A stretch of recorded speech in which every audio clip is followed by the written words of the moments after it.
बांकीपुर उपचुनाव में 25 उम्मीदवार मैदान में 30 जुलाई को मतदान। सुरक्षा के लिए चेकपोस्ट सीआरपीएफ होगी तैनात। बांकीपुर विधानसभा उपचुनाव को लेकर जिला प्रशासन और पुलिस ने तैयारियां तेज कर दी हैं।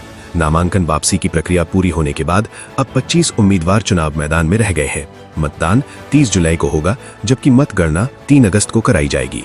पटना के जिलाधिकारी कुंदन कुमार ने बताया कि नामांकन वापसी की प्रक्रिया समाप्त होने के बाद 25 प्रत्याशी चुनाव लड़ेंगे।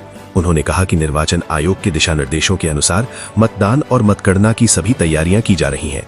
वहीं पटना के वरिष्ठ पुलिस अधीक्षक कार्तिकेय के शर्मा ने कहा कि चुनाव को निष्पक्ष और शांतिपूर्ण ढंग से संपन्न कराने के लिए जिले के विभिन्न स्थानों पर चेकपोस्ट बनाए गए हैं। इन चेकपोस्टों पर लगातार सघन जांच अभियान चलाया जा रहा है। एसएसपी ने बताया कि जांच के दौरान अब तक हथियार, नकदी, शराब और मादक पदार्थ बरामद किए गए हैं। उन्होंने कहा कि आने वाले दिनों में सीआरपीएफ की तैनाती भी की जाएगी ताकि सुरक्षा व्यवस्था और अधिक मजबूत हो सके। प्रेस नोट जारी किया गया 2 जुलाई 2026 को 182 बांकीपुर विधानसभा क्षेत्र के अंतर्गत रिक्त पद पर उप निर्वाचन हेतु, और डेट लाइन्स आपको पता थी। और आज जैसा कि last date of withdrawal of candidature है 16/7 को था।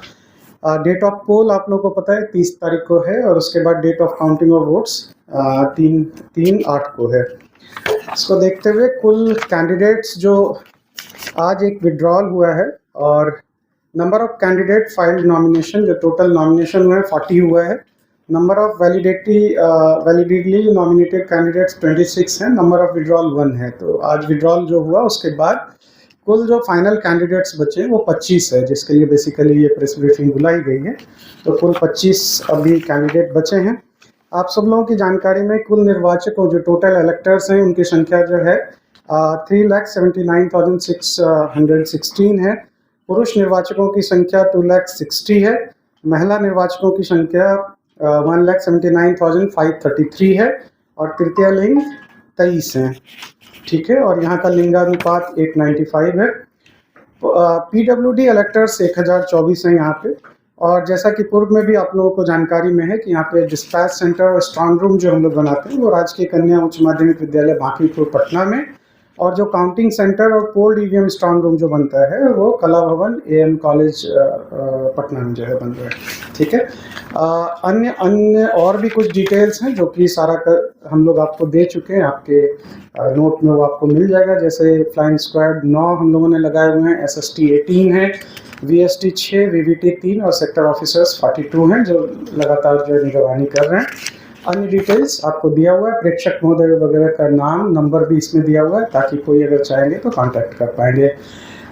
एक महत्वपूर्ण चीज़ जो आप लोगों को हर इलेक्शन में होता है कि एपिक के अलावा जो 12 डॉक्यूमेंट्स हैं जिसमें कि जिसका यूज़ करके वैकल्पिक फ़ोटो पहचान पत्र का जो दस्तावेज है, इनमें से कोई एक दस्तावेज प्रस्तुत करके करने का प्रावधान है, जिसमें पासपोर्ट, ड्राइविंग लाइसेंस, नेशनल या स्टेट लेवल का कोई लोक उपक्रम पब्लिक लिमिटेड कंपनियों द्वारा अपने कर्मचारी को दिए जाने वाला फोटो युक्त पहचान पत्र, बैंक डाकघरों द्वारा जारी की गई फोटो युक्त पासबुक, पैन कार्ड, एनपीआर के अंतर्गत आरजीआई द्वारा जारी किए गए smart card, MNREGA job card जो महत्वपूर्ण मनरेगा जॉब कार्ड भी है, श्रम मंत्रालय की योजना के अंतर्गत जारी स्वास्थ्य बीमा स्मार्ट कार्ड, फोटो युक्त पेंशन दस्तावेज, सांसदों, विधायकों, विधान परिषद सदस्यों को जारी किए गए सरकारी पहचान पत्र, आधार कार्ड और यूनिक विकलांगता पहचान पत्र जो यूडीआईडी होते हैं, इन सभी के द्वारा भी भुगतान किया जा सकता है।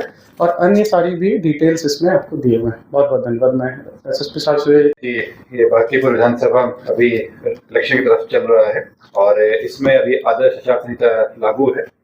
इसी के लिए अलग अलग जगहों पर विभिन्न चेकपोस्ट बनाए गए हैं, जो बांकी विधानसभा के क्षेत्र में भी है और आसपास के क्षेत्रों में भी उनकी जो चेकिंग कराया जा रहा है। अभी तक जो यूनिट्स लगाए गए हैं उनके द्वारा कैश सीजर जो है वो 12,83,000 रुपये है। इसके अतिरिक्त 1400 लीटर शराब रिकवरी हुई है। ये बांकीपुर विधानसभा क्षेत्र की बात कर रहा हूँ मैं। इसके अतिरिक्त मादक पदार्थ में करीब 1,62,000 रुपये की सामग्री जब्त की गई है। 2 शस्त्र और 16 कारतूस जब्त किए गए हैं। इलेक्शन को लेकर जो लाइसेंस्ड आर्म्स है उसका सत्यापन चल रहा है, और जगह जगहों पर इसको जमा भी कराया जा रहा है। इसकी कार्रवाई चल रही है। कुछ लोगों पे जो थ्रेट असेसमेंट के हिसाब से एग्जामिशन भी दिया जा रहा है, पर ज्यादातर आर्म्स जब्त कराए जा रहे हैं। इसमें जो वैसे लोग जिनसे आशंका है कि विधि व्यवस्था समस्या उत्पन्न कर सकते हैं उनको बाउंड डाउन कराया जा रहा है। अभी तक करीब 2039 लोगों को बाउंड डाउन कराया गया है।